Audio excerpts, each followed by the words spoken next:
Bom, irmãos, João Batista, ele se apresenta como amigo do noivo. E essa semana eu estava orando, na verdade no domingo Deus me deu essa palavra. E na minha devocional ele disse assim, amigo do noivo. Quem já ouviu frases assim do Espírito Santo solta? Quem já no momento de oração você ouviu uma frase, você falou, uau, o que é isso? Quem falou? Oi, amigo do noivo.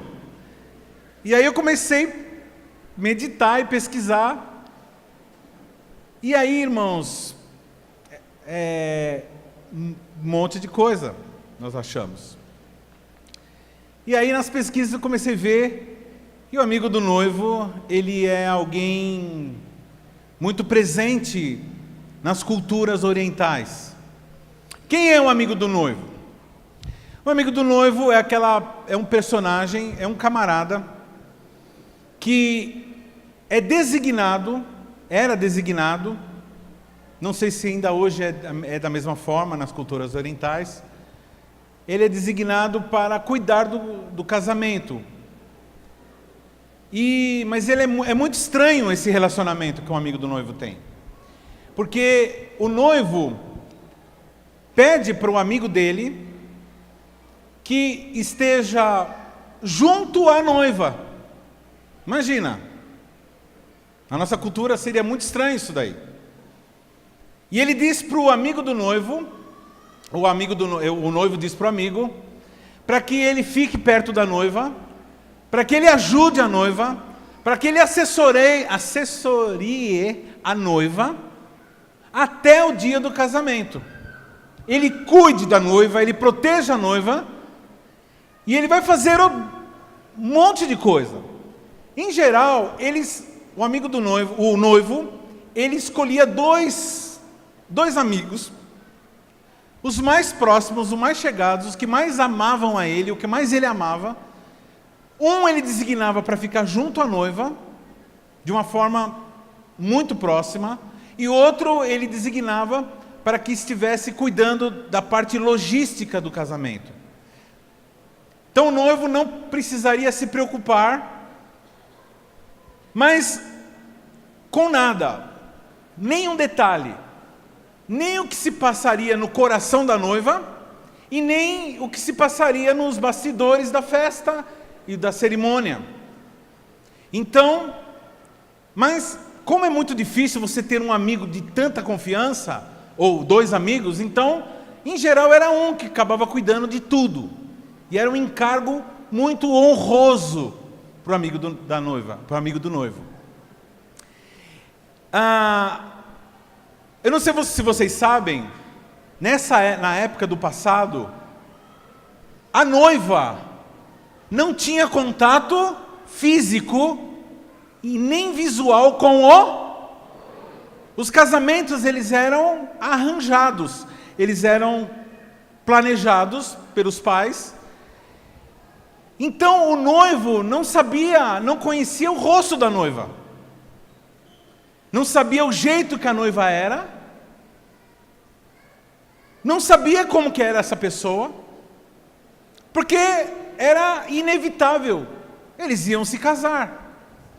Então, para que não acontecesse uma decepção, para que não acontecesse uma coisa muito grave, o amigo do noivo tinha a incumbência de ficar resolvendo as coisas entre os dois.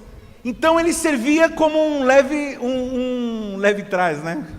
Ele servia como alguém que comunicaria os desejos da noiva para o noivo e do noivo para a noiva.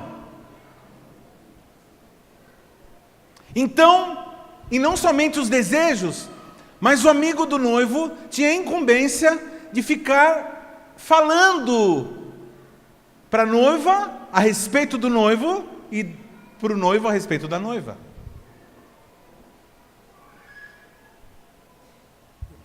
Então era uma figura muito importante mesmo. Tanto é que quando João Batista se encontra com Jesus, ou quando ele fala sobre Jesus, ele diz assim, olha, Eu agora trabalhei bastante, eu fiz o meu ministério, e eu desenvolvi o meu ministério, que era de preparar o caminho do noivo. E agora importa que ele cresça, que eu diminua. O amigo do noivo, ele não se preocupa em aparecer. O amigo do noivo não se preocupa em ter glória. Na verdade, o amigo do noivo, ele se alegra absolutamente em glorificar o noivo, em ajudar o noivo, e que tudo aconteça de uma forma legal. Então, você vai vendo lá aí o amigo do noivo, dizendo para a noiva, olha, o noivo, ele é um homem assim, assim, assim, assim, assim. Ele gosta de que a pessoa fale assim, ele gosta que a pessoa pense assim, ele gosta que a pessoa sorria dessa forma.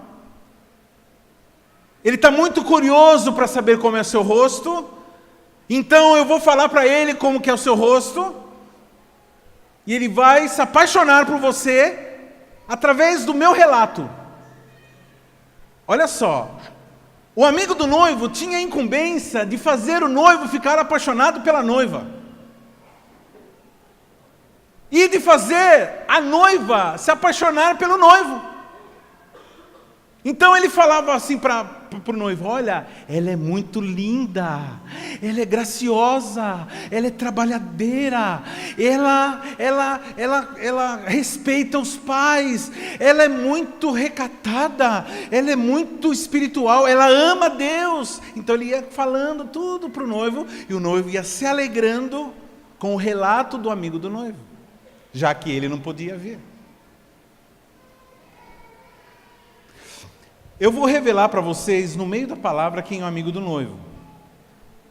E depois, nós vamos caminhar sobre essa revelação, e no final você vai ter uma surpresa. Amém? Então, nós estamos aqui diante de um filme, né? Fala para o teu irmão assim, se embarca junto nessa aventura romântica. Para isso, irmãos, eu quero que você abra em Gênesis, capítulo 24, e nesse capítulo de Gênesis eu quero que os irmãos da mídia, se for possível, deixem o texto aberto. Conforme eu vou falando, os irmãos vão colocando os textos que eu vou falando. Esse é um capítulo, o capítulo 24 de Gênesis conta a história do casamento de Isaac com Rebeca. E é nesse molde que o casamento se realiza. É nesse molde que eu estou relatando para os irmãos. A revelação do amigo do noivo vai trazer muita edificação para essa comunidade. A revelação do amigo do noivo vai trazer muita edificação para a tua vida espiritual. A revelação do amigo do noivo vai trazer muita edificação para a forma, e vai mudar a forma com que você age durante a tua caminhada aqui na terra.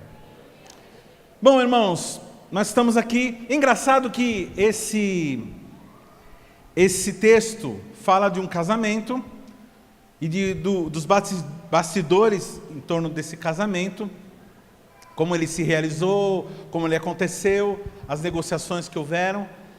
E muitos de nós, que somos, eu pelo menos nasci no meio evangélico, aprendi que esse é um texto para falar sobre casamento, para falar sobre romance.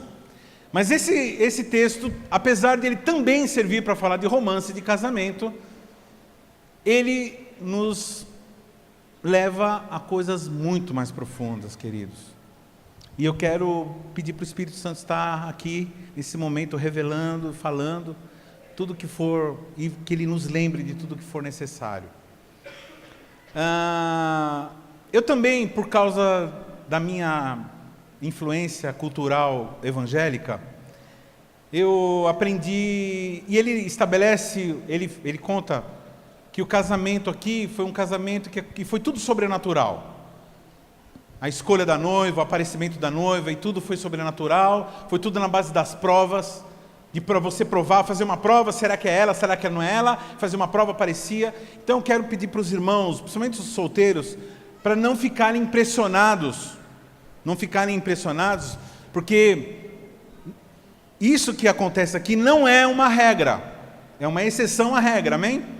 Então, no geral, para você casar com uma pessoa, eu quero assim, já, não vou falar sobre casamento, mas eu quero já, porque me veio agora isso. Em regra geral, queridos, a escolha de uma esposa, a escolha de um marido, ela se faz através de princípios e de obediência a Deus, amém? Não é, primeira pessoa que me aparecer agora, essa vai ser, não, isso aconteceu nesse caso, mas não é regra. Então nós temos que usar o quê? A sabedoria, a revelação, a palavra, e você deve analisar se a pessoa está dentro dos padrões corretos da palavra de Deus, para que você possa escolher aquela pessoa e aprovar ela como candidato a um marido e esposa, porque você vai passar o resto da sua vida com essa pessoa. Amém, queridos? Então já vou dizendo aí que não é regra, mas pode acontecer. E se acontecer com você, não queira estabelecer isso para ninguém. Tanto é que você vê que depois, nós vamos ver isso, que depois o filho que surgiu desse casamento, não foi assim. O camarada gostou da mulher e lutou por ela 14 anos e trabalhou, e foi lá, e enquanto ele não conseguiu, porque ele estava querendo ela, e ele foi atrás, ele estabeleceu um padrão e foi atrás. Então eu quero que vocês saibam disso. Então não vamos falar aqui sobre escolha de esposa, de marido, né? Talvez eu fale no meio aí da história. Bom, vamos lá. Abraão, não sei se todos sabem aqui, tinha um filho, na verdade tinha dois, né? Ismael, que foi despedido, porque era filho da escrava, mas Deus o abençoou, e até hoje abençoa a descendência deles lá, são muito ricos. E depois teve Isaque.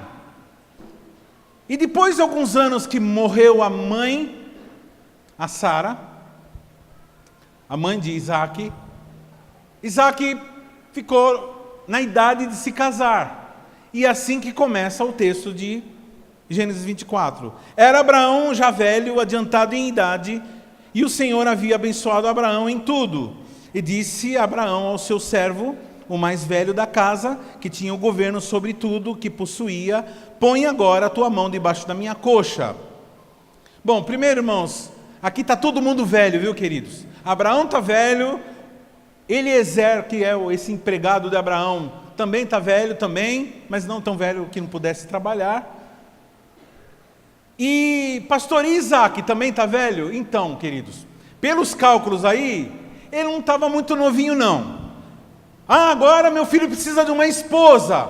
Aí você imagina assim, mais ou menos de idade que você imagina que Isaac tinha aí? Ele tinha 22, 23, 18, né? Então, não tinha tudo isso. Ele tinha entre 37 e 40 anos. Ou seja, já era um quarentinha. Quantos aqui já são quarentinha aqui? Muitos aqui já tem até neto, né? Tem 40 anos e tem até neto. Quem é cinquentinha aqui?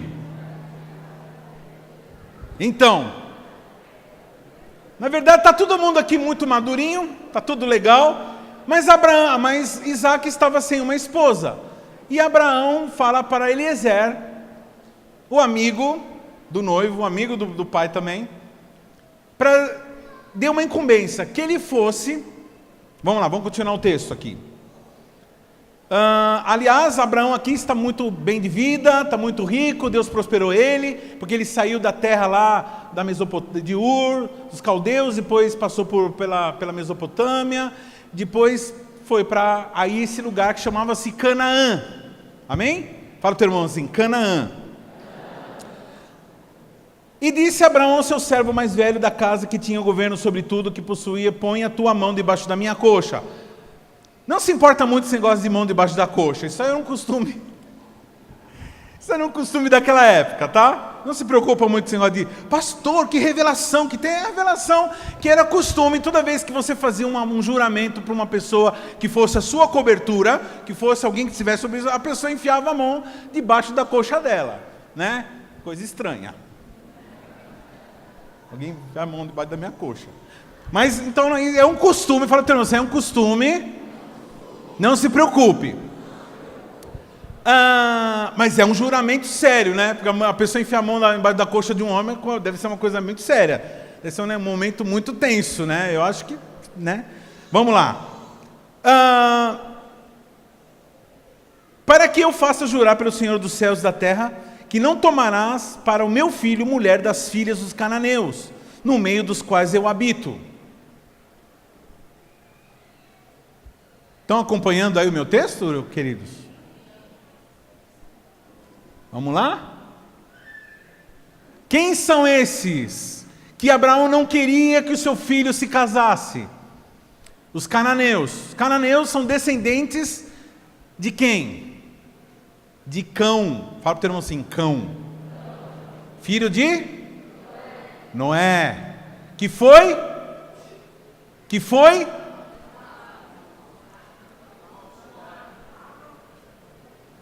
Então o que Abraão está preocupado? Eu não quero que o meu filho se case com uma... Bom, vou tentar de novo. Eu não quero que o meu filho se case com uma...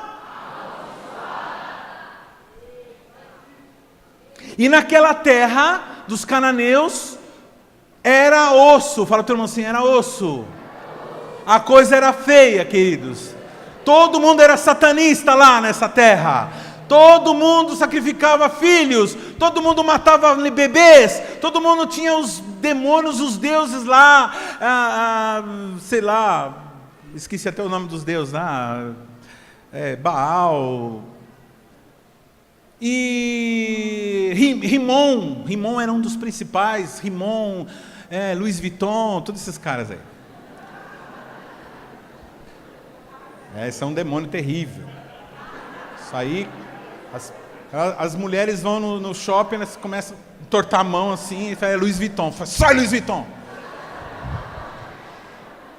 A questão, queridos, é que Abraão não queria que o seu filho se casasse com uma amaldiçoada. Então ele fala o seguinte, fala para o empregado Eliezer, fala assim, vai lá na minha terra. Era mais ou menos uns 800 quilômetros, de 800 a 1000 quilômetros de distância de onde eles estavam. E busca alguém que seja do meu povo. Porque meu povo, o povo de Abraão, apesar de ter ficado, não ter ido com ele, muitos eram tementes a Deus. Muitos tinham um pouquinho de princípio, um certo princípio de respeito a Deus. Tanto é que você vai ver isso através da fala. E aí, Eliezer disse, sim, senhor, pega os seus camelos, os camelos do seu senhor, alguns, né, porque ele era muito rico. É como se você enchesse várias caminhonetes, né, várias caminhonetes de provisão, levou alguns empregados juntos e levou riqueza juntos para poder ir buscar Rebeca. Bom, ele disse para Abraão, você vai ver isso depois que você lê com calma, ele fala assim para Abraão, mas e se ninguém quiser? Ele fala assim, não se preocupe, que vai um anjo na tua frente, fala para o teu irmão assim, não se preocupe, que vai um anjo na tua frente, e tudo que o Senhor designou vai acontecer. Não se preocupe. Fala para o teu irmão assim, o Senhor deu uma designação, então vai e obedeça, que Deus vai te abençoar. Amém? Tranquilo, porque andar com Jesus, o fardo de Jesus é o quê? Fala para o teu irmão assim, suave. Pergunta para ele, suave? Aí depois você fala para ele, suave. Amém? Fala para o teu irmão assim, tudo que está pesado, tudo que está duro, tudo que está difícil, com Jesus, fica... Fala para o teu irmão assim, se não está, não é Jesus.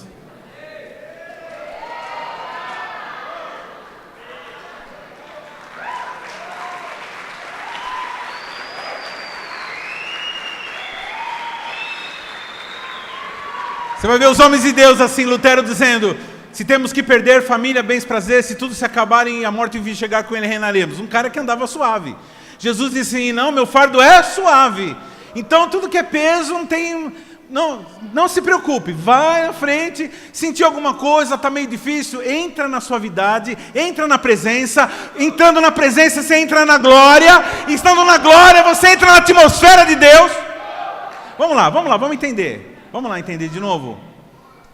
Se você pegar o peixe, ele respira na onde? Aonde que o peixe respira? Na onde? Água. Se você tira o peixe da água, ele demora um pouquinho para morrer, mas morre. Por quê? Porque ele fica sufocado. Porque o ambiente dele é tá? Por que acontece? Por que o peixe morre quando é tirado da água? Porque ele foi criado para ficar, para viver, para comer, para se alimentar, para respirar. E o ser humano foi criado para quê? Para ficar na onde? Para viver na glória.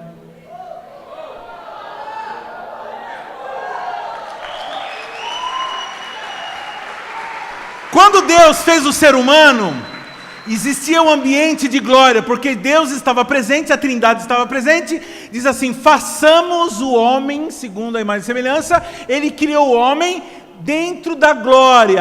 A glória, a presença dele estabeleceu a glória que o ser humano foi criado. Então fala para o teu irmão assim: a tua córnea foi feita na glória de Deus. O teu nariz foi feito na glória de Deus. A tua orelha foi feita na glória de Deus. Os teus braços foram feitos na glória de Deus. O teu cérebro foi feito na glória de Deus. A tua perna foi feita na glória de Deus. O teu coração foi feito na glória de Deus. Por isso, que quando chega um homem de Deus, uma mulher de Deus e coloca a mão na tua cabeça e começa a orar, a pessoa está E se ele está na presença, o que tem em volta dessa pessoa? Glória de Deus. Se estabeleceu uma atmosfera. Por isso, quando ele põe a mão em você, começa a orar por você, a glória de Deus. A mesma glória que criou teus olhos, tua orelha. Por isso que pessoas são curadas quando estabelece a glória de Deus, quando estabelece a presença de Deus. Amém? Você está entendendo o que está sendo falado aqui? Então, Deus, ele fez o homem dessa forma, a glória de Deus estabelecida. E o homem agora o homem que anda com Deus anda tranquilo, anda suave. Então se tem uma dificuldade, entra na glória de Deus, fica tudo fácil, amém? E aí Eliezer estava na glória, estava na bênção, um homem de oração, você vai ver que ele ora, um cara de oração e muito grato. E ele empreende essa viagem. E no meio da viagem ele vai conversando com Deus. Senhor, vamos fazer assim, vamos fazer um trato. Eu não sei, eu estou indo para um lugar que eu não conheço ninguém. Ele falou para mim pegar uma moça que seja lá da terra dele, que seja parente dele, seja alguém que seja conhecido. Eu mesmo não conheço ninguém. Então vou fazer o seguinte: eu vou num poço, num lugar onde meu Senhor falou, e lá eu vou esperar uma donzela, uma jovem. E a primeira jovem que aparecer e que eu pedir água para ela e ela me der água tranquilamente, suave, e depois, além de me dar água, ela se propuser a dar água para os meus camelos, aí eu vou saber que é essa moça. Tudo bem, Deus? Ele orou dessa forma. Vamos lá no texto. Versículo 4: mas irás à minha terra, minha parentela, e daí tomarás mulher para o meu filho Isaque. E disse-lhe o servo: porventura não quererá seguir-me mulher a essa terra? Farei, pois, tornar o teu filho da terra de onde saísse. E Abraão lhe disse: guarda-te que não faças lá tomar o meu filho. O Senhor Deus dos céus, que me tomou da casa de meu pai, da terra da minha parentela, que me falou e me jurou, dizendo: a tua semente darei a terra. Ele enviará o teu anjo adiante da tua face, para que tomes mulher de para lá meu filho, de lá para meu filho. Se a mulher, porém, não quiser seguir-te, fica em paz. Aqui é a primeira fala dele. Depois, quando ele relata essa mesma história, mais para frente, ele vai falar aquilo que eu falei, né? Que ele falou, não, tranquilo que um anjo... Apesar que aqui ele também fala que um anjo vai, mas ele fala novamente. E o servo tomou 10 camelos. Quantos camelos, irmãos? 10 camelos. Dos camelos do seu senhor e partiu, pois toda a fazenda do seu senhor estava em sua mão. E levantando-se partiu para a Mesopotâmia, que é a Síria dos 2 rios, para a cidade de Naor. E fez ajoelhar os camelos fora da cidade, junto ao poço de água. Pela tarde, o tempo em que as moças saíram para tirar água, e disse o Senhor: Deus de meu senhor Abraão, dai-me hoje bom encontro, e faz beneficência ao meu senhor Abraão. Eis que eu estou de pé junto à fonte de água. Onde que ele estava, o servo de Deus? Onde que estava o amigo do noivo? Na frente, junto à fonte de água. E das filhas dos varões dessa cidade saem para tirar água. Seja, pois, que a donzela, a quem eu disser, abaixa agora o teu cântaro, para que eu beba, e ela disser, bebe, e também darei de beber aos teus camelos, esta seja quem designasse ao teu servo Isaque, e que eu conheça nisso, que fizesse beneficência ao meu senhor.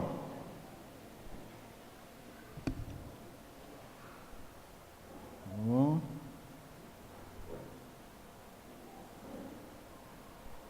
Jesus está aqui.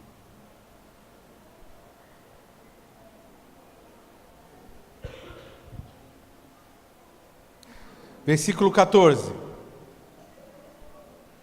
Versículo 15 agora. E sucedeu que antes que ele acabasse de falar, na verdade ele estava orando, né, irmãos? Estava falando com Deus. Ele estava fazendo o quê? Então, sucedeu que antes que ele acabasse de falar, eis que Rebeca, que havia nascido de Betuel, filho de Milca, mulher de Naor, irmão de Abraão, saía com o seu cântaro sobre o ombro. Quem é essa moça? Essa moça é sobrinha, na verdade é prima em segundo grau, prima de segundo grau de Isaque. Então é da família. É uma prima distante, mas é da família.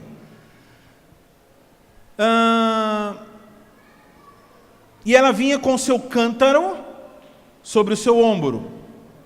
E a donzela era muito formosa à vista, virgem, em quem varão não havia conhecido.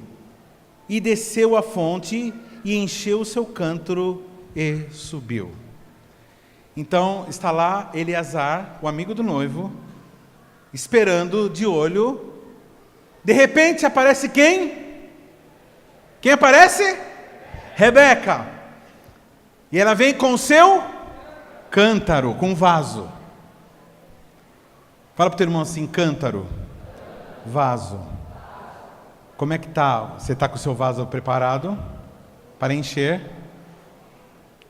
Ele fica observando e ela entra e desce para o poço. Os poços eram assim, eram os locais que de uma escada que se descia, algumas escadas, ficava num plano baixo, e de lá se pegava a água.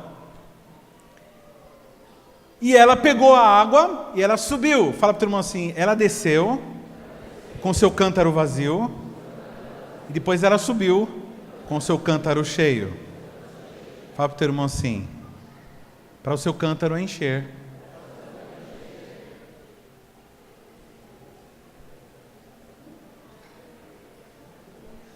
Fala para o teu irmão aí, para o seu cântaro encher. Precisa fazer o quê? Recebe.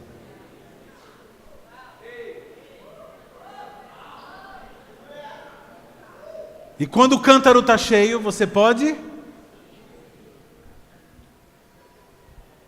Tem gente que quer ter o cântaro cheio, mas não quer descer. O Senhor te trouxe hoje aqui, sabe para quê? Para você ouvir só isso. Você quer ter seu cântaro cheio, querido? Você quer ter seu cântaro cheio? Quero ser cheio, quero hidratar. Então, precisa descer, precisa se submeter, precisa abaixar, precisa se humilhar, precisa deixar o Senhor trabalhar. Deixa Ele trabalhar, deixa Ele trabalhar. Desce, desce, desce, desce para você poder encher seu cântaro. Não dá para encher o cântaro se não descer. Não tem como subir sem encher o cântaro. E agora eu vou revelar quem é o amigo do noivo. Eliezer, amigo do noivo, representa... Vamos lá, vamos começar com os outros personagens. Rebeca representa quem? A noiva, lógico. No nosso caso, quem é a Rebeca? Quem? A igreja. Quem é Isaac que está lá esperando? Jesus. Quem é Eliezer?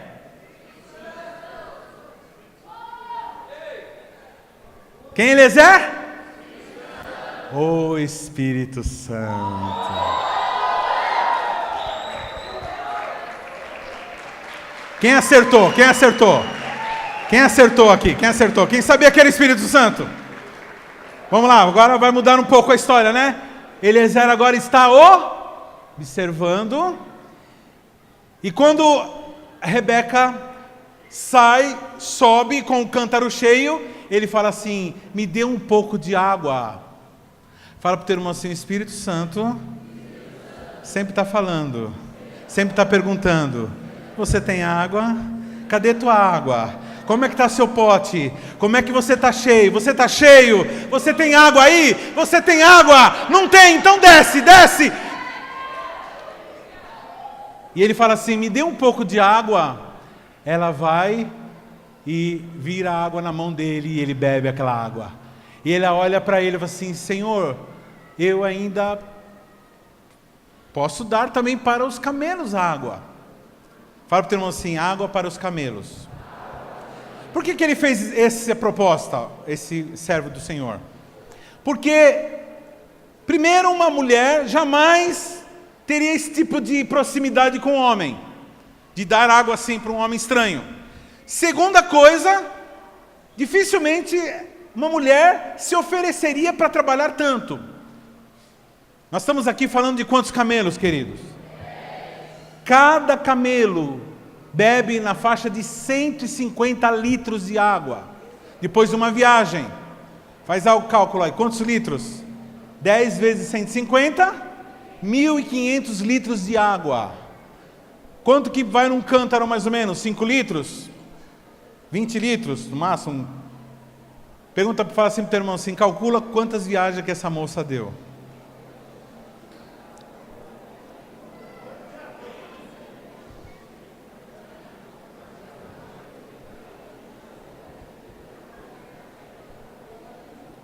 Então ele ficou, Eliezer, que é a representação do Espírito Santo, ficou observando Rebeca trabalhando, levando água para os camelos. Queridos, a noiva é a igreja. O Espírito Santo é o amigo do noivo. E ele está levando, preparando uma noiva para o seu Senhor. É sério? Como que essa noiva tem que ser? Ele primeiro viu que ela é muito formosa. Aliás, irmãos, existem 3 casos na Bíblia que falam sobre característica física. Poucos casos. Esse é um deles. E se são poucos é porque é importante. Ela tem que ser bonita. A noiva tem que ser bonita. Tanto é que nos casamentos, nas cerimônias, pode ser o tribufu que for, mas com um passe de mágica, a pessoa fica bonita. Põe um reboque lá, põe uma massa plástica, faz um esquema lá, e fica bonita. Por quê? Porque noiva tem que ser necessariamente bonita. E ela é a noiva.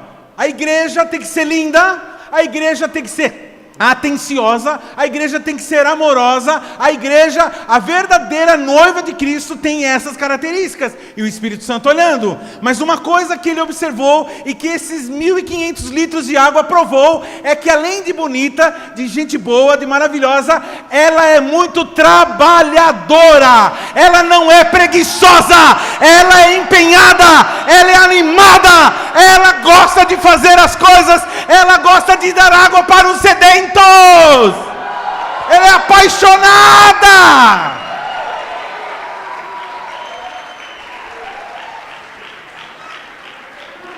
Fala para o teu irmão assim: preguiça é característica de quem não tem o Espírito Santo. O Espírito Santo necessariamente arranca a preguiça dos preguiçosos. Pessoa preguiçosa precisa receber libertação. Ou ir para um médico, tem algum problema de saúde.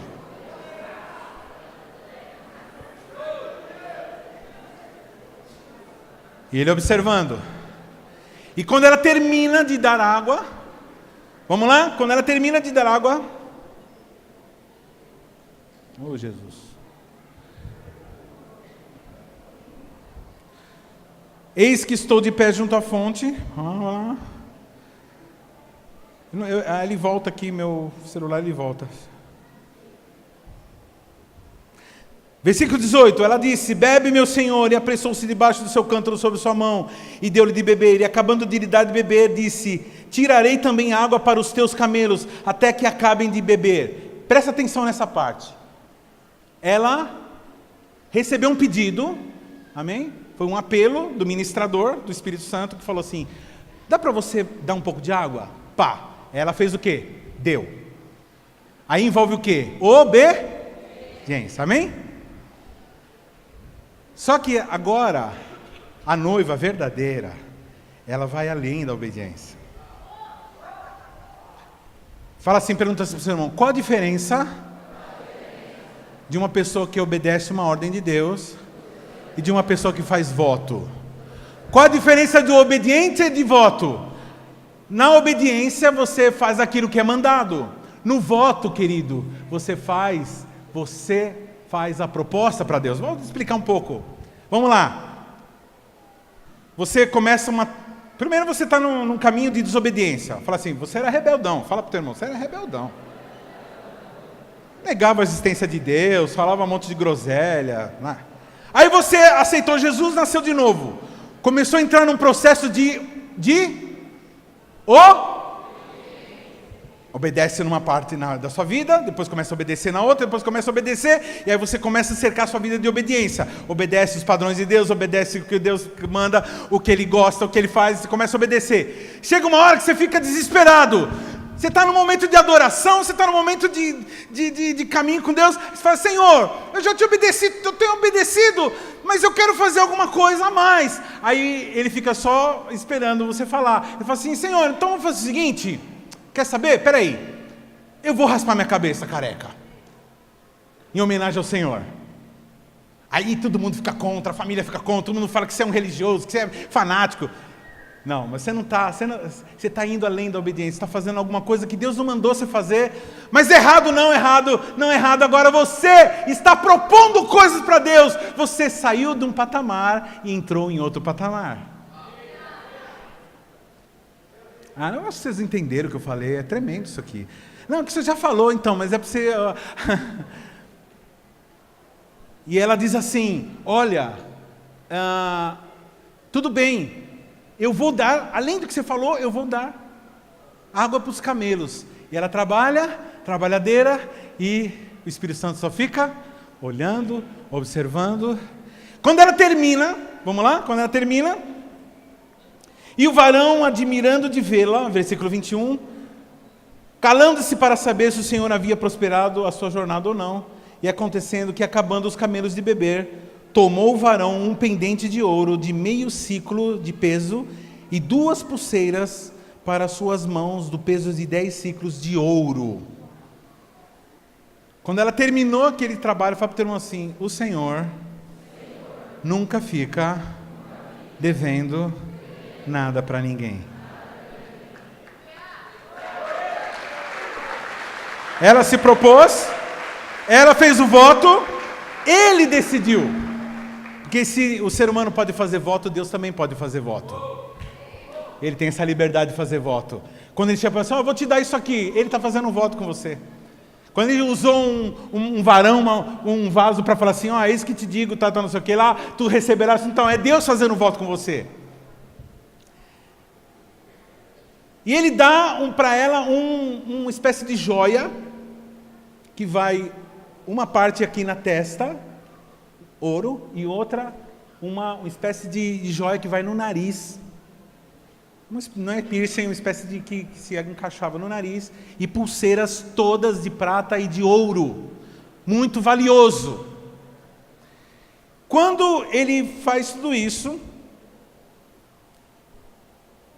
versículo 23, e disse: de quem és filha? Faz-nos saber. Peço-te, há também em casa do teu pai lugar para nós pousarmos? E disse: eu sou filha de Betuel, filha de Milca, a qual ela deu a Naor. Quando ela falou Naor, ele falou: não acredito. A Naor é irmão do meu senhor, é tio do meu senhor. Então, são parentes, estou diante, Deus está respondendo. Mas vocês perceberam que um pouquinho antes, o Espírito Santo, Eliezer está falando aí, ele está perguntando assim, antes.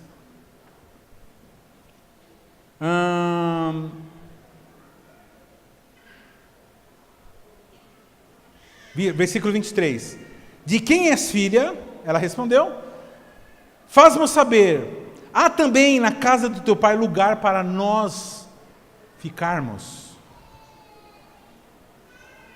Olha para o teu irmão do lado e diz assim: o Espírito Santo falou para a igreja: eu posso ir na tua casa? Não, peraí. Ele não disse eu posso ir na tua casa. Ele falou: tem lugar na tua casa para mim. E o Espírito Santo está dizendo para você nessa noite: tem lugar para mim na tua casa? Eu posso ir lá, eu posso levar o meu povo lá, eu posso ficar com você, ou a sua casa não tem lugar para mim?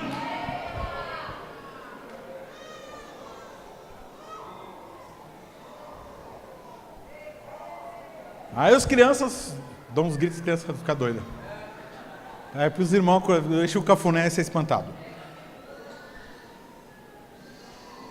Queridos, fala para o teu irmão assim: se não tem lugar para o Espírito Santo na tua casa, se não tem lugar para o Espírito Santo na sua casa, não tem casamento, não tem aliança, não tem como você se encontrar com o noivo se o Espírito Santo não habitar na tua casa.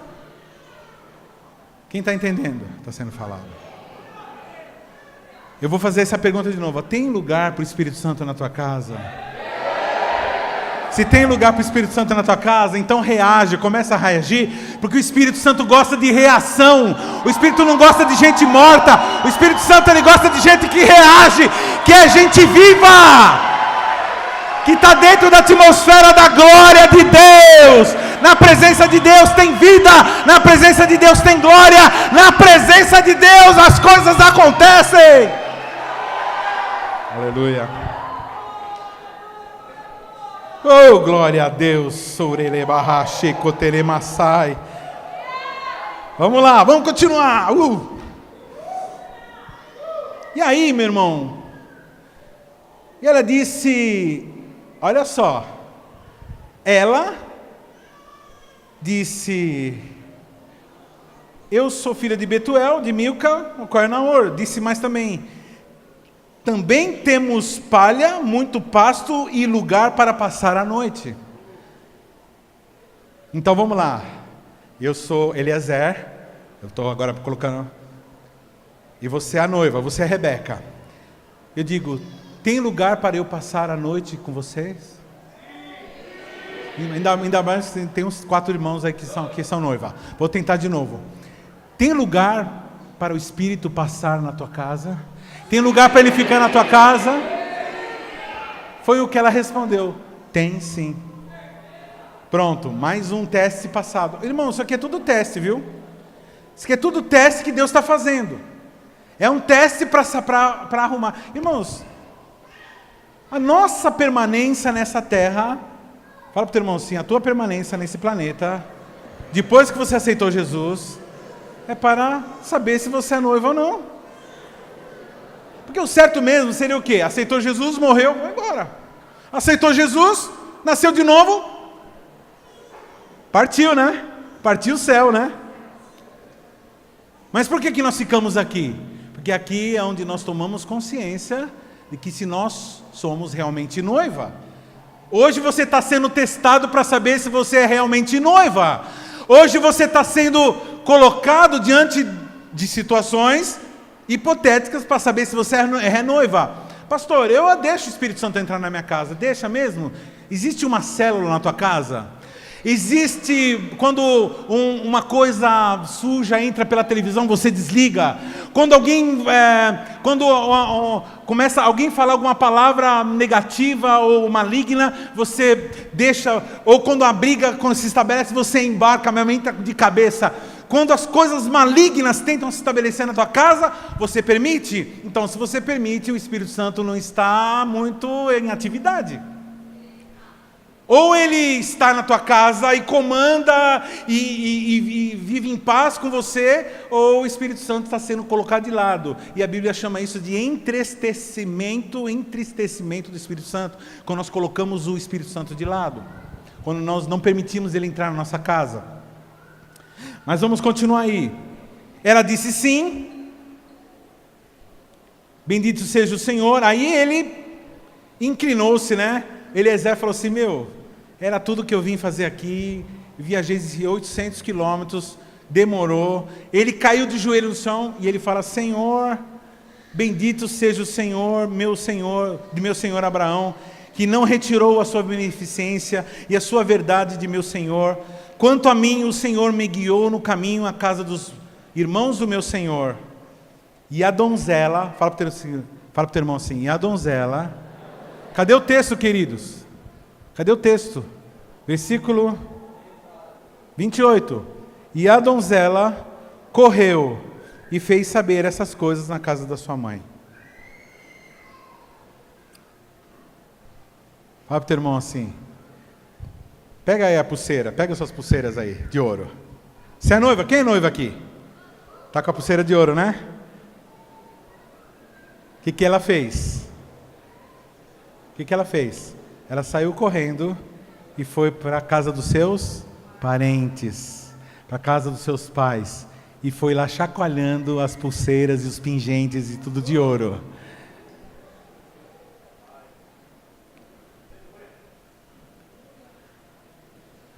Você sabe, querido, quando nós recebemos a salvação e quando nós recebemos uma revelação, quando nós recebemos uma palavra, aliás, hoje aqui você está recebendo isso hoje, está recebendo presentes e presentes e presentes de Deus.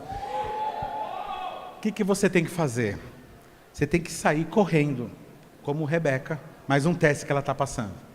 Sair correndo e começar a chacoalhar as suas joias, chacoalhar o ouro, chacoalhar a prata, chacoalhar aquilo que Deus tem feito e falado para você, para todos da sua família, para a sua esposa, para o seu marido, para os seus filhos, para os seus pais, para os seus netos, para todo mundo.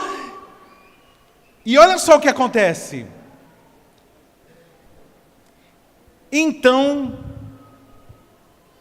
pega aqui, versículo 29, 30.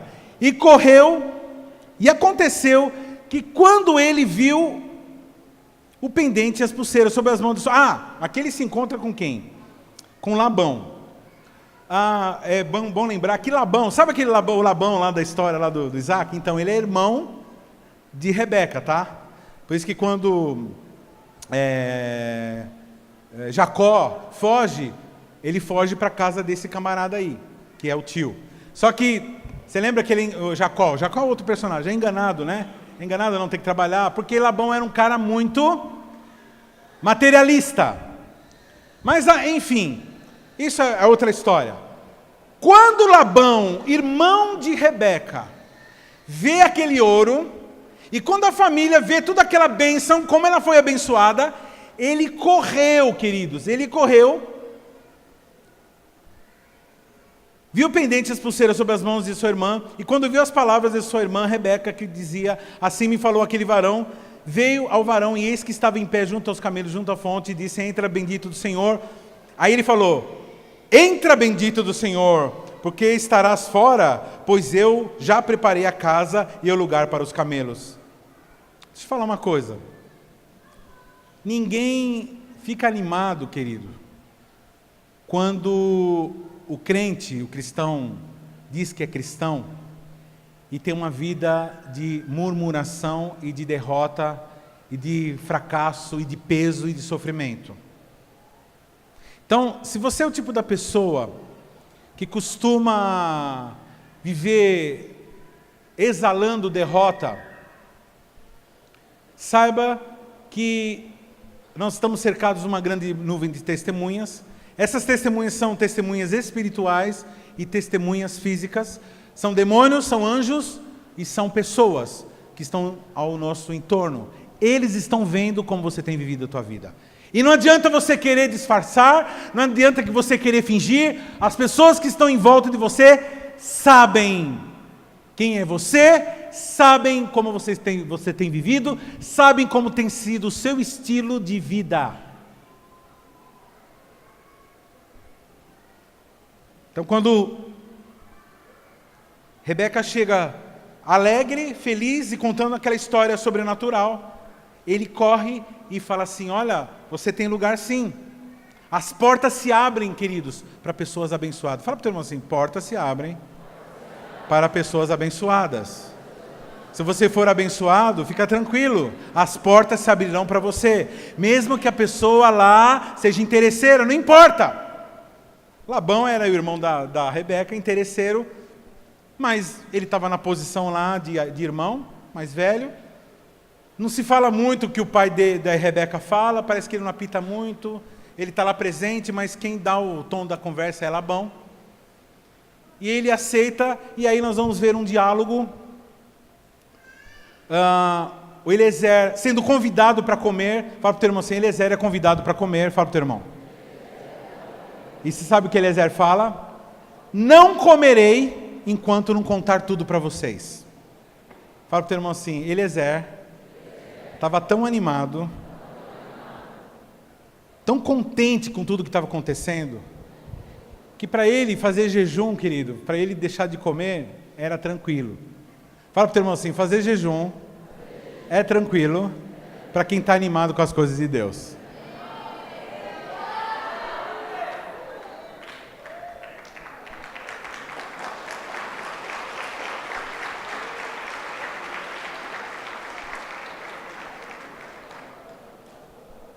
Versículo 33, depois puseram de comer diante dele, ele porém disse, não comerei, até que tenha dito as minhas palavras. E ele disse, fala. E aí, irmãos, do versículo 34,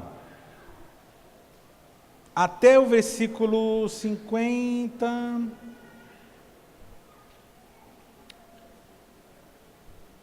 até o 48, ele conta de novo toda a história, todo o processo, como foi que ele, desde que Abraão chamou ele, então ele relata toda a história de como, por que ele chegou lá, o que ele está fazendo naquela casa. Uma coisa muito importante, querido, que toda vez que você entrar numa casa, presta atenção, toda vez que você entrar numa casa, você saiba dizer a razão da tua fé. Essa noite eu sonhei, interessante isso. Essa noite eu sonhei que eu estava com a minha mãe, vira e mexe eu sonho com a minha mãe, tudo que tem a ver com evangelismo, eu sonho com a minha mãe. Minha mãe era uma pessoa que ela exalava o evangelho. Ela falava o evangelho assim, conversando, era tranquilo, sem peso, sem... Por isso que muita gente aceitava Jesus com ela, porque ela não jogava religiosidade, ela não jogava regra na cabeça de ninguém. Ela falava do amor de Deus e falava de como era bom viver com Deus, e as pessoas aceitavam. E essa noite eu sonhei que eu estava com a minha mãe, e estávamos no hotel, eu e ela e mais algumas pessoas, eu não me lembro quem, mas eu me lembro mesmo era dela. E nós começamos, isso inclusive já aconteceu, isso já até aconteceu mesmo, de eu estar com ela em hotel, e quando eu descer para tomar café, ela já tinha acordado antes de mim, para variar, e conversando com todos os funcionários do hotel, evangelizando todo mundo, as camareiras, eu procurar ela, encontrar ela lá no lugar dos empregados, e pregando evangelho para os cozinheiros, para as camareiras, para os recepcionistas, e normal isso. E hoje eu sonhei com isso. Sonhei que eu estava num lugar, era uma espécie de hotel, e tinha muita gente sentada numa área de convivência, e nós começamos a falar. E eu falava de Jesus, ela falava de Jesus, eu falava mais do que ela. E ela me apoiava, falava assim, então é isso, ela me lembrava de coisas. E aí as pessoas em volta falavam assim, tudo bem, mas como que nós não podemos fazer? Quando que nós podemos nos reunir de novo? E eu falei, eita, agora vamos abrir uma célula aqui. Então, quando ele chega lá, irmãos, tudo muito claro do que ele tinha que falar, o que ele tinha que fazer, como ele tinha que falar, e ele explica tintim por tintim o que ele veio fazer lá, e ele pede a mão de Rebeca.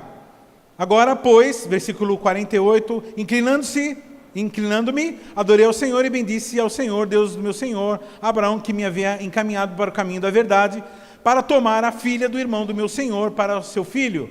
Agora, pois, se vós haveis de mostrar beneficência e verdade ao meu Senhor, fazei-mo saber, e se não, também mo farei saber, para que eu olhe a mão direita ou à esquerda.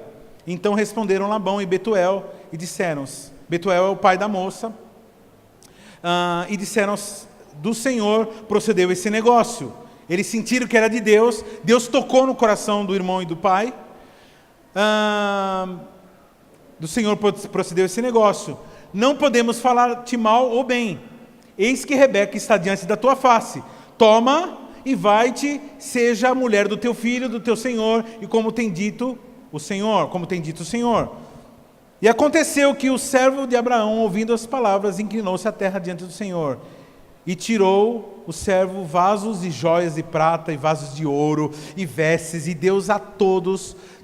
Deus a Rebeca, também deu coisas preciosas ao seu irmão e à sua mãe. Então comeram e beberam, ele e os varões que com ele estavam, e passaram a noite.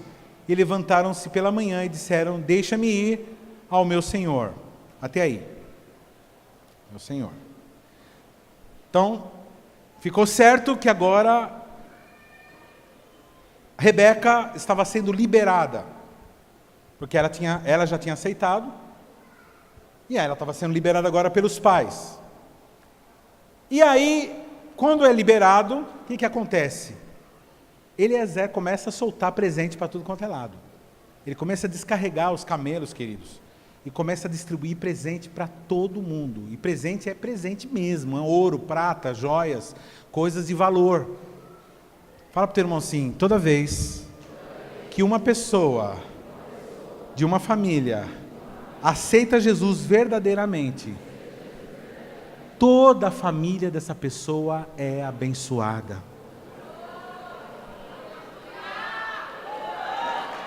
Toda a família.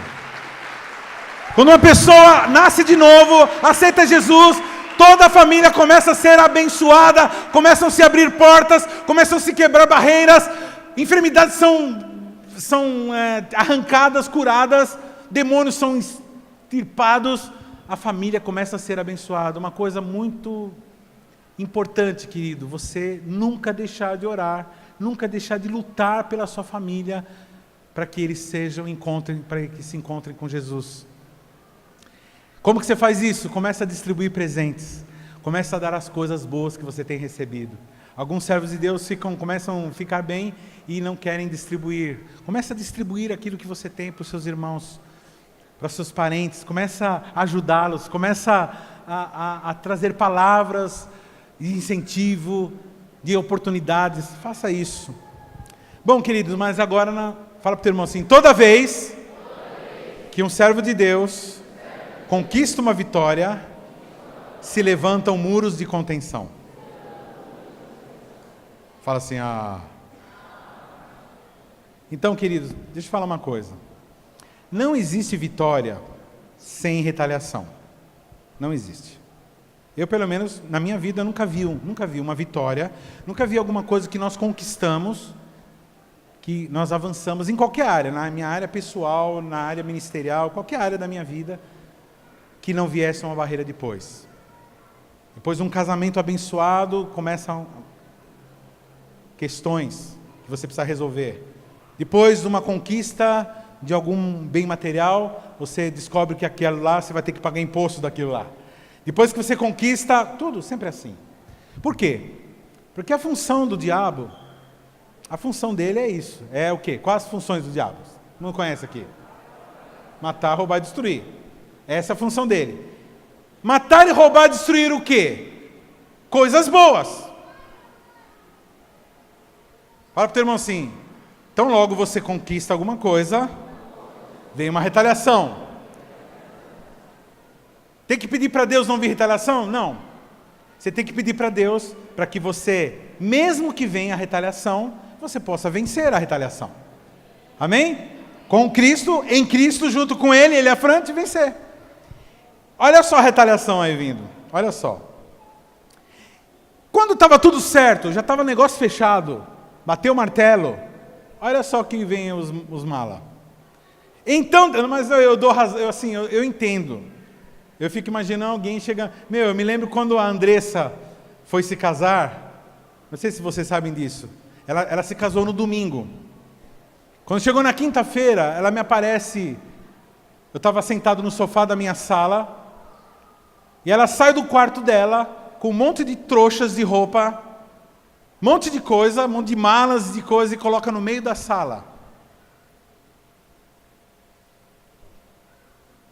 Eu parado, sentado, olhei assim para aquilo tudo e falei, o que é isso daí? Ela falou assim, eu estou levando as coisas para minha casa. Irmãos, não me peçam para explicar o que aconteceu comigo. Eu simplesmente falei assim, como? Com essa cara que eu estou fazendo, como? Eu falei assim, pai, eu estou... Casamento, domingo. Falei assim, é isso mesmo.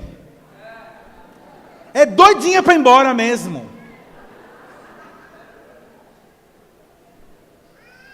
Tá doidinha para... Tá com uma pressa, né? Tá com pressa de ir embora, me deixar.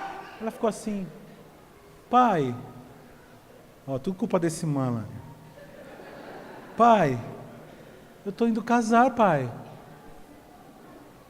Aí eu estava tentando administrar isso na minha cabeça. Como assim? Minha filha, 18 anos junto comigo, todos os dias, alimentando, ensinei a andar de bicicleta, ensinei a Bíblia, ensinei a amar, ensinei a amar a Deus, ensinei a amar me respeitar as pessoas, ser gente boa.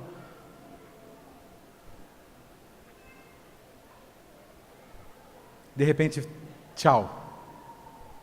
Então eu entendo o que acontece com os irmãos. Olha só o que a mãe fala. Então disseram seu irmão e sua mãe, fique a donzela conosco alguns dias, pelo menos 10 dias, e depois irá.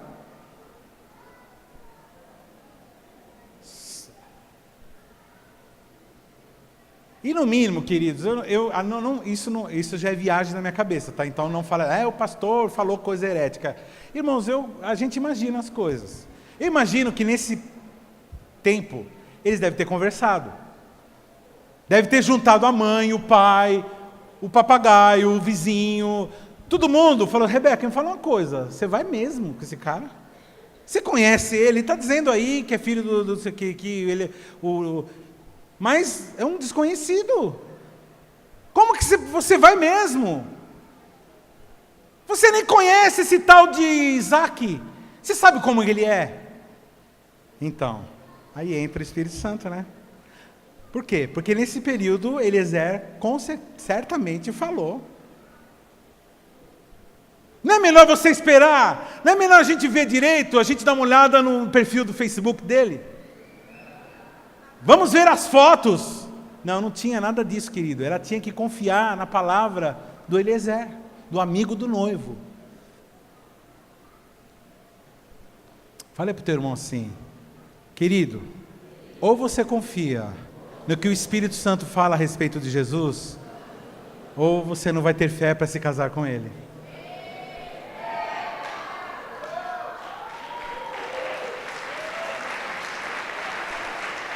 O problema da pessoa não ter o Espírito Santo, e é onde tem um problema que igrejas não lutam, não lidam com esse tipo de coisa, é que igrejas que não perguntam e não têm intimidade com o Espírito Santo, o que acontece? Eles não têm uma ideia exata de quem é Jesus, por isso que ficam inventando coisas que não tem nada a ver com Jesus.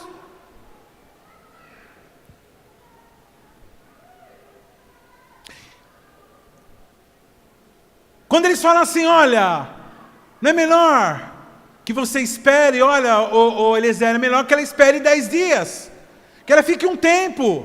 É aquele tempo, irmão, aquele tempo, pergunta, fala assim para o seu irmão, é aquele tempo que o diabo pede para te convencer de não se envolver com Deus.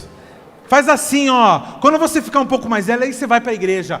Depois de um tempo, quando você estiver doente, aí sim você procura Deus.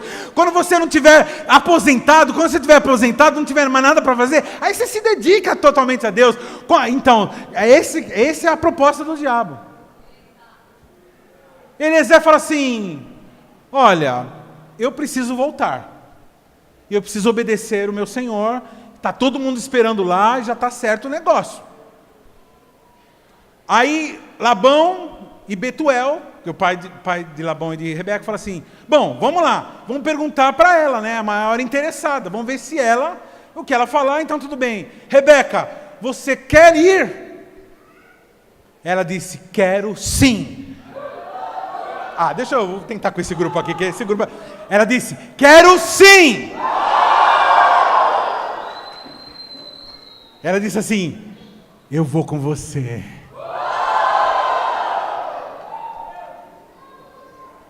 Aí ela pega a babá dela, pega as damas, todo mundo sobe nos camelos, você vê que Deus já preparou tudo já, né?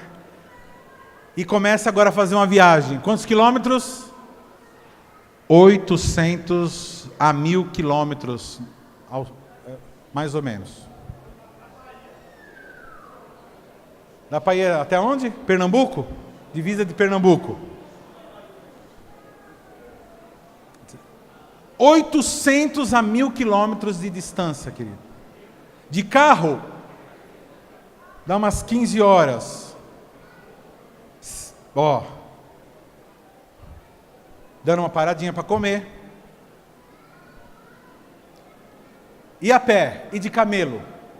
Pelo deserto. Na verdade, não, eles não entram muito pelo deserto, eles vão descendo o rio Tigre e Eufrates para depois entrar à esquerda e ir para Canaã. Presta atenção. Também vou falar uma coisa que eu estou viajando, mas é quase certo que isso aconteceu. Será que nesses 800 quilômetros, 900 mil quilômetros em cima de um camelo, Rebeca não chegou a dar uma repensada na história, não? Alguns estão pensando assim, pastor, 10 quilômetros eu já repensava. Vamos lá. Você está em cima de um camelo agora. Olha para mim. Olha para mim. Você está em cima de um camelo agora. Senta no camelo. Senta. Como que é o camelo? Ar-condicionado?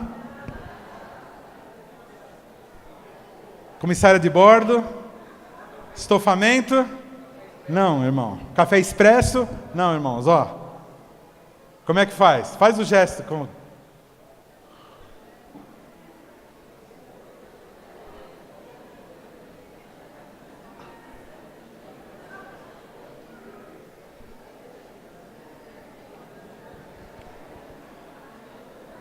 Vem aqui, Joe, vem aqui. Assim, ó.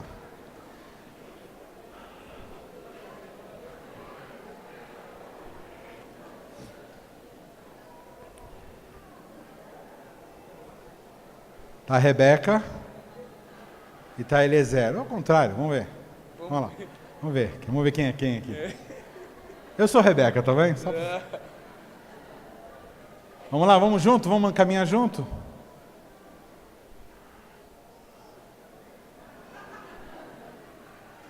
Uma hora, 2 horas, 5 horas, 10 horas, 20 horas. Chega uma hora, irmão, começa a doer tudo. Quem já fez viagem longa aqui? Quem fez viagem longa? Começa a doer tudo. Começa tudo. Está doendo a coluna, está doendo o cóccix. Está doendo a coluna, está doendo a cabeça, está doendo tudo. Aí Rebeca chega para o seu senhor e começa a falar assim, eu sou Rebeca. Eu falo assim, Eliezer, pelo amor de Deus, Eliezer, não, acho que eu não quero mais não. Eu não quero mais não.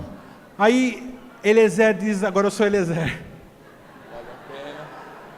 Ele fala assim, olha, deixa eu falar uma coisa, enquanto a gente vai andando, deixa eu falar assim, Isaac, você precisa de ver que gato que ele é. Ele é lindo. Ele é maravilhoso, ele é muito rico. Abraão, pai dele, vai deixar tudo para ele. Ele é legal. Mas ela diz assim, mas está doendo, está difícil. Leva de volta para a casa do meu pai. Ele fala assim, não vamos fazer isso não. Faz assim, eu estou com você. Nós vamos conseguir. Continua mais um pouco, igreja. Continua caminhando. Caminha mais um pouco, que o noivo está esperando. Ele está esperando. Continua. Está duro, está difícil, está doendo, está difícil, está pesado, está doendo. Continua. Aleluia.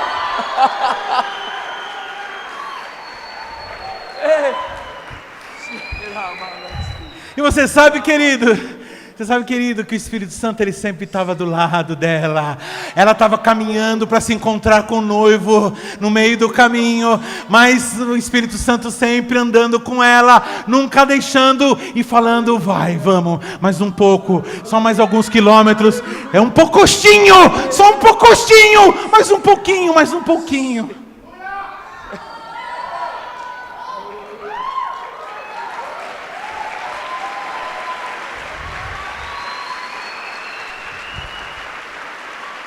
Está difícil? A pancada está grande? Aí está difícil, então continua com o Espírito Santo. Vai junto com Eliezer. Vai junto com Eliezer. E eles caminham.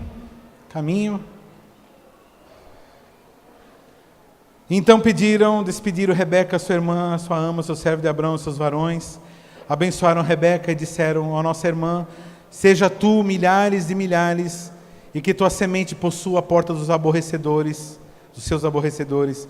Rebeca se levantou com as suas moças e subiram sobre os camelos, seguiram o varão, e tomou aquele servo Rebeca e partiu. Depois de todo esse caminhar, é o que nós estamos fazendo aqui. Rebeca, Eliezer e toda a comitiva finalmente chega na terra de Abraão. Isaac não está dentro de casa, já prefigurando Jesus, Jesus não vai nos encontrar onde nós vamos ficar, ele vai encontrar no meio do caminho, fora de casa. Ele vai se manifestar no físico, fisicamente. Nós vamos ver ele, a Bíblia diz que ele vai aparecer nas nuvens. Ela está de cima do camelo, de repente ela avista, ela diz, quem é aquele? Oralabash. Tirei-me arrastorelebas.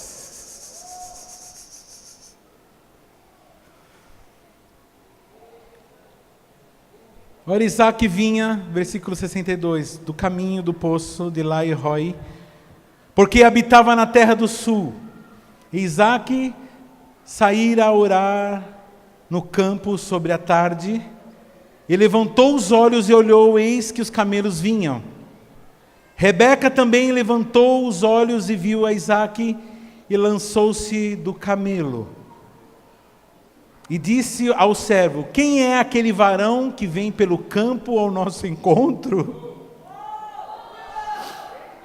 E o Espírito, Eliezer disse: este é o meu Senhor. Então tomou ela e o véu e cobriu-se. E o servo contou a Isaque todas as coisas que fizera. Isaque trouxe-a para a tenda da sua mãe Sara, e tomou a Rebeca e foi-lhe por mulher, e amou-a. Assim Isaque foi consolado depois da morte da sua mãe.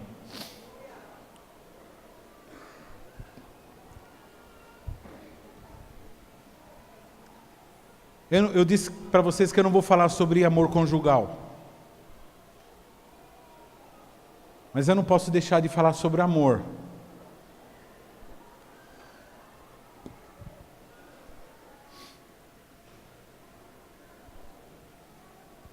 Quando Rebeca decide se casar com Isaque, o que ela sentia, qual era a sensação, qual era o sentimento que ela tinha por Isaque? Qual, irmão? Fala para o teu irmão assim: nenhum. Ela não tinha sentimento nenhum. Por quê? Porque simplesmente ela não conhecia. Nunca viu um mais gordo, nem mais magro. Qual era o sentimento que Isaque tinha por Rebeca? Nenhum. Aqui a Bíblia diz que ele pegou e a amou. Eu vou falar uma coisa, irmãos, para você nunca mais se esquecer na sua vida. Amor não é um sentimento. Como? Amor não é um sentimento. Paixão é um sentimento. Nojo é um sentimento. Atração é um sentimento. Mas amor não é um sentimento. O que o diabo fez nesses milênios todos? Ele viu que o amor seria o homem seria imagem e semelhança de Deus se o homem amasse. Porque Deus é amor e o homem, sendo imagem e semelhança de Deus, o homem seria amor também. O homem amaria. Então, como é impossível evitar que o homem ame, porque o homem foi feito para isso, para amar. Então o que ele fez? Ele começou a mudar a noção, o paradigma do que é amor. Hoje nós não sabemos o que é amor, eu não vou pregar sobre isso. Mas, em suma, qual a imagem que Satanás tentou e conseguiu implantar na cultura de todos os povos do mundo? Que amor é um sentimento. Então, para você amar, você tem que estar sentindo alguma coisa. E para você sentir alguma coisa, a outra pessoa tem que fazer uma coisa boa para você. Ela faz uma coisa boa, te joga água quentinha, você sente, então você ama. Só que isso não é amor. Em Coríntios 13 fala assim: ainda que eu falasse a língua dos homens, dos anjos, se não tivesse amor. Aí depois ele começa a falar: o amor é o quê? É paciente, é benigno, não sente inveja, não se comporta mal. Aí você fala assim: não, peraí. Porque tem hora que eu estou legal, tem hora que eu não estou legal. Tem hora que eu quero me comportar bem, tem hora que eu não quero me comportar bem. Então peraí. Ou a Bíblia está falando coisa que não tem nada a ver a respeito do amor, ou a minha noção de amor está errada. Porque... vamos raciocinar, fala para o teu irmão assim, ora, fala para o teu irmão, ora. Se o amor é um sentimento, então agora eu te amo, daqui a alguns minutos eu não sinto mais nada por você. É por isso que os relacionamentos não dão certo. É por isso que vira e mexe você fica em conflito com as pessoas. É por isso que vira e mexe os casamentos se rompem. Por quê? Porque os casamentos e o relacionamento nosso com Deus é baseado nos sentimentos. Qual o problema? O problema é que o nosso sentimento é o nosso coração, e o nosso coração é enganoso e desesperadamente corrupto. O nosso coração é fala assim para o seu irmão, instável. Ah, Senhor, eu estou apaixonado, eu te amo, Senhor. Senhor, eu não quero nem saber de você, porque você levou minha mãe embora, não sei o quê. Por quê? Por que eu deixei de amar? Não, eu não deixei de amar, eu não amei. Eu tinha uma noção equivocada sobre o amor. Amor tem nada a ver com sentimento. Amor tem a ver com decisão. Ela ouviu o Espírito Santo e disse assim, sim, vou me casar com esse cara. Todo mundo falou, não, pelo amor de Deus, fica mais um pouco. Ela disse, vou me casar com esse cara. Depois o filho deles, Jacó, falou, vou me casar com essa daí. Foi enganado por Labão. Teve que trabalhar mais 7 anos. Trabalhou 7 anos, depois mais 7 anos. E finalmente conseguiu a esposa que ele quis. Que ele tomou uma decisão. Maridos, esposas, tome uma decisão de amar o seu marido. Tome uma decisão de amar a sua esposa. Servos do Senhor, o Espírito Santo está dizendo para você, tome uma decisão de servir a Deus, de obedecer a Ele e de amar. Tome uma decisão de amar a Deus sobre todas as coisas, com todas as suas forças, com todo o seu entendimento. Ame, decida amar. Se você decidir, está acontecido. Aquilo que o homem decide é aquilo que vai acontecer.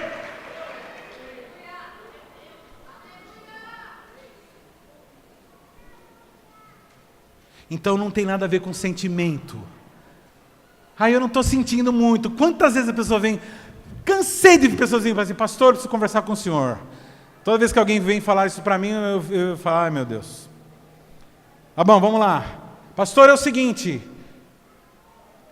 eu não amo mais a minha esposa. Por causa disso, daquilo, aquilo lá, ela falou não sei o que para mim, papapá. Pergunta assim, pastor Harini, qual é a sua resposta? Então se você algum dia vier falar para mim, sabe que você vai receber essa resposta. Eu vou olhar para a sua cara, não vou fazer cara de espanto, não vou ficar escandalizado, vamos falar, oh, cruz credo, misericórdia. Não quer? Alguns falam assim, meu Deus, meu Deus, meu Deus. Os caras falam, meu Deus, meu Deus, meu Deus. Não vou fazer nada disso, eu vou olhar para a tua cara, vou sorrir, eu vou falar assim, normal.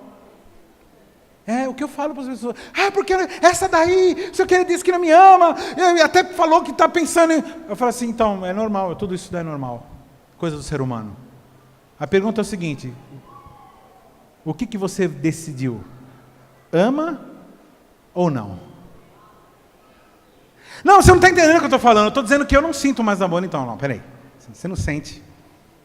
O que você está falando não é um sentimento, são coisas, né? Beleza. Tem uma hora que a gente realmente é assim. Quem é assim desse jeito? Uma hora está afim de conversar, outra hora não está afim. Quem é desse jeito? Eu sou assim. Quantos aqui gostam de ficar sozinho de vez em quando? Quantos gostam, tem uma hora que gosta de ficar sozinho, depois de 2 dias quer ficar cheio de gente em volta? Quem é aqui assim, que tem uma hora que sente vontade de esganar alguém, depois sente, essa mesma pessoa dá vontade de dar um presente para ela?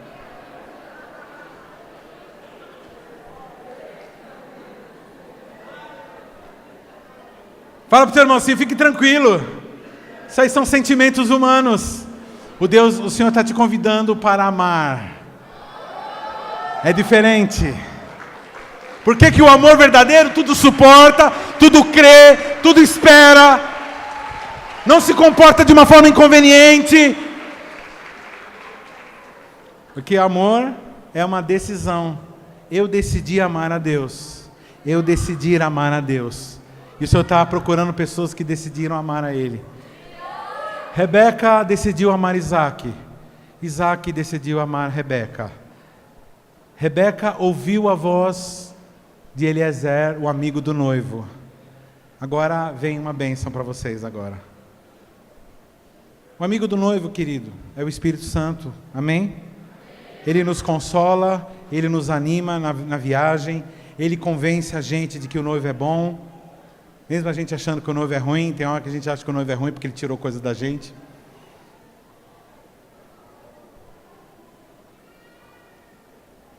O Espírito Santo, Ele nos anima nos protege, nos cura, cura a nossa parte física, nos liberta, arranca demônio da gente. O Espírito Santo nos consola na hora que perdemos alguém, ou na hora que perdemos algo muito, muito importante.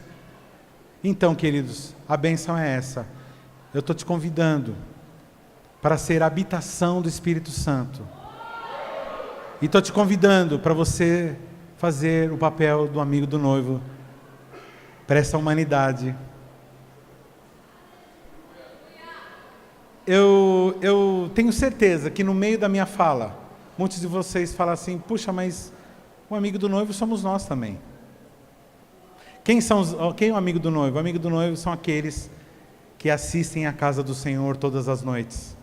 São aqueles que oram e que intercedem pela humanidade dia e noite. Aqueles que pegam os seus instrumentos musicais de 10 cordas, ou seus instrumentos e cantam, e intercedem pelo povo. Quem são os amigos do noivo? São aquelas pessoas que dizem assim, eis-me aqui, o Espírito Santo está sobre mim, e Ele me ungiu, me ungiu, me ungiu, me ungiu. O que é ungir? Ungir não é você receber um streamlink. Ungir, irmãos, é você ser designado para fazer uma obra sobrenatural. Ser designado e receber unção. O que é receber unção? É dizer, sim, estou indo junto com você, Espírito Santo. Todos nós somos ungidos para nos casarmos com o noivo. Vai ter um dia que nós nos casaremos com Ele. Ele aparecerá no céu e nós subiremos, a igreja subirá com Ele. Estaremos juntos com Ele. E nos casaremos com Ele. E aí viveremos uma outra história. Não sei. A Bíblia fala até de um milênio, de um reinar, mas existem coisas que a Bíblia não fala. Deus está escolhendo um povo, está chamando um povo que decide ficar com Ele. Que quando chegar no céu não vai se rebelar contra Ele. Que quando chegar no céu, quando estiver lá, não vai ficar pensando bem. Porque tudo isso já foi feito por Adão e por Eva e pelos demônios. Um povo que decidiu e que passou pela prova do deserto aqui. Que passou pela prova do camelo aqui. Que andou sobre o camelo aqui. E que suportou e se encontrou com o noivo. E viveu uma vida, uma história linda. Depois, ela foi a mãe dos patriarcas. Ela juntamente com outras, né? Mas ela foi uma das mães dos patriarcas, os 12, qual formou o governo terrestre que representa o governo do céu. Quantos aqui querem estar junto com o amigo do noivo? E caminhar nessa caminhada junto com o noivo. Quando você anda com o amigo do noivo, você não só é consolado, mas você também pode ser usado para consolar. E para dizer para o irmão, vamos mais um pouco? O Espírito Santo está me usando agora para falar isso. Vamos mais um pouco, vamos caminhar mais um pouco. Vamos continuar intercedendo, vamos continuar adorando. Vamos continuar fazendo a obra de Deus, vamos continuar multiplicando, vamos continuar avançando. Até que Ele volte, e aí sim, nós nos encontraremos no ar. Quem são esses que se encontrarão no ar com Deus? São aqueles que são verdadeiramente noiva, que passaram por tudo isso. Deus abençoe. Queria chamar todos aqui, que querem andar com o amigo do noivo, e querem fazer a obra do amigo do noivo.